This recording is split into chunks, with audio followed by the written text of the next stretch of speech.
Welcome back to the GSMC College Football Podcast, presented to you by the GSMC Podcast Network. Just talked a little bit about Auburn, about their season. Gonna talk a little bit about another SEC team program in the Texas Longhorns, UT Austin. It's going to be another season where they're going to be in contention for the college football playoff, I think. Well, what remains to be seen, do they take a step down after the departure of a ton of key guys, namely Quintrevion will be leaving, and it's going to be the Arch Manning show in Austin. It's finally time. Arch Manning will take over as the full-time starter, and this is a unit that's not really in question. There's only two other quarterbacks on the roster right now, four-star freshman KJ Lacey, Trey Owens, who's a redshirt freshman. So, nobody else. This is going to be the Arch Manning show, and it's going to be a ride. Obviously, the name, the territory, we all know the Mannings. And will Arch be the next iteration of NFL starting quarterback Manning? I don't know. We'll see. He definitely has the talent, though. And I think he's got a little more moxie than people give him credit for. I don't think he's really like either of his uncles. Honestly, his play style, probably a little more like his grandpa, Archie Manning. And he was kind of a scrambler, but Arch Manning, I think, is a little more mobile, a little more athletic than both of his uncles. Obviously, the Mannings were not known for being world-class athletes, but I think their nephew got a little bit more of that trait. It'll be interesting to see what he can do, especially he's going to lose some weapons around him. Running back, though, they do return CJ Baxter, so he was out the entire 2024 season, had a knee injury, but he's going to come back, and this is going to be a big back for Texas. He's 6'1", 220. He's at least 2 inches taller and at least 15 pounds heavier than every other running back on the Texas roster. So gives them a little bit of a different body type, different play style. This is a bruising running back. And he's going to be back. He's going to pair, though, with Quintrevion Wisner, who was also returning. Had over 1,100 rushing yards last season. That's going to be a big duo in the backfield for Texas. One of their stronger units, I think. Jared Gibson, he's also back. He had 350 rushing yards last season as a freshman. So they really have three backs that I think could play a lot and could be really productive for them. This is probably going to be a room that rotates.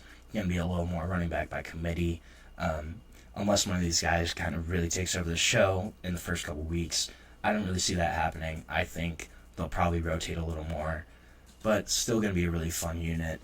And I'm excited to see CJ Baxter back just because I like big running backs. I think they're fun to watch. It's more fun to see somebody run someone over than it is to kind of see them sidestep people. I don't know. That's my little thought. Wide receiver, though, this is going to be a room that's going to be remade. Matthew Golden departs, as well as Isaiah Bond. They're both gone to the NFL. Isaiah Bond, with his 4.2 40, 4.4 whatever he ran. But still a really good talent, though, at wide receiver. Ryan Wingo, he's probably going to be the main guy. He returns. He was the number 3 wideout last year as a true freshman. And this is a really talented kid, 6'2", 210, really smooth operator. Had 29 catches last year, almost 500 receiving yards, couple touchdowns. So is going to be a guy that's going to step into a much more prominent role. DeAndre Moore, he's another guy I'm looking at. He was right behind Ryan Wingo, actually had 450 yards last year, had 39 catches, 7 touchdowns. So I think he's another guy that's going to mix in for time there. Jamie French, he was an incoming guy. I think he's going to be in contention for playing time too. He was a really high four-star. Some people had him as a 5-star wide receiver, but a really talented player. Somebody that I think could get playing time early on. And then Emmett Mosley the fifth is another kid I'm looking at. He is a transfer coming in from Stanford. Had a really strong season last year as a true freshman at Stanford. Still has 3 years of eligibility. This is a kid that can grow and develop in the Texas program, and he could possibly be that number 3 receiver. Had a lot of production last year, actually, as a freshman. We'll see kind of what happens with him. I think, though, he's a really strong contender for playing time at Texas. Tight end wise, I kind of already talked a little bit about this earlier in the show, but obviously they're losing Gunnar Helm.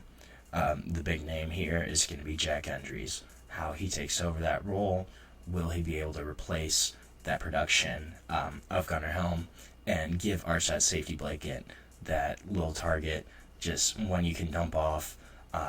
Will Jack Endries be that guy? I think he will, but that's going to be the main name there, tight end for them. O-line, this is going to be a unit that could have some changes throughout the year. DJ Campbell is the only returning full-time starter. They're going to lose Jake Majors. They're losing Hayden Connor.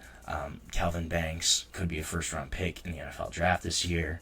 Cam Williams also entered the draft. So this is a unit that's going to be remade. And there's question marks around this. Will these young guys be able to step in? DJ Campbell, obviously, he'll still be starting. He's got the right guard spot locked down. Cole Hutson, I think, is a guy that's probably going to start. Could be at center, could be at guard. That's going to kind of depend on just some of the other guys that, like Connor Robertson, he's a center. Depending on what they do with him, if he starts, I think Cole Hutson could bump to guard. Neto Umeozulu. Wow. I am really rough with names right now. But he's a redshirt junior, shows a lot of promise, could be a starting guy, just depending on what happens with Cole Hutson. Trevor Gooseby, probably going to be a starting tackle. They're going to have to replace both tackles. But this is going to be a unit that's going to be a question mark until Texas kind of figures it out. Probably throughout the season, we're going to be hearing about the O-line and kind of how they're replacing those guys. At least that's my kind of thought about it. D-line wise, though, on the other side of the trenches, they're in a better spot. Both Colin Simmons and Ethan Burke return. Colin Simmons was their leading pass rusher last year. 9 sacks, 48 tackles. He'll be back, have another year. And this could be a guy that kind of builds even more onto that season from last year. But those two guys should really be bookends of this defense. D-tackle is a lot more of a toss-up. Cole Brevard is coming in. He was transferred from Purdue, honorable mention All Big Ten last season. Hero Kanu, transferring from Ohio State. Didn't really play a lot at Ohio State. But those two guys are transferring in. Could be in the mix there. Alex January also returns. Will probably rotate in at some point. That's going to be a position where they probably rotate a lot of guys. But we'll see. Linebacker-wise, Anthony Hill Jr. is back. And that is a really, really big win for Texas. 113 total tackles, 59 solo tackles, 8 sacks, 1 interception, 4 forced fumbles, and 1 fumble recovery. That is an insane stat line. Absolutely crazy stat line.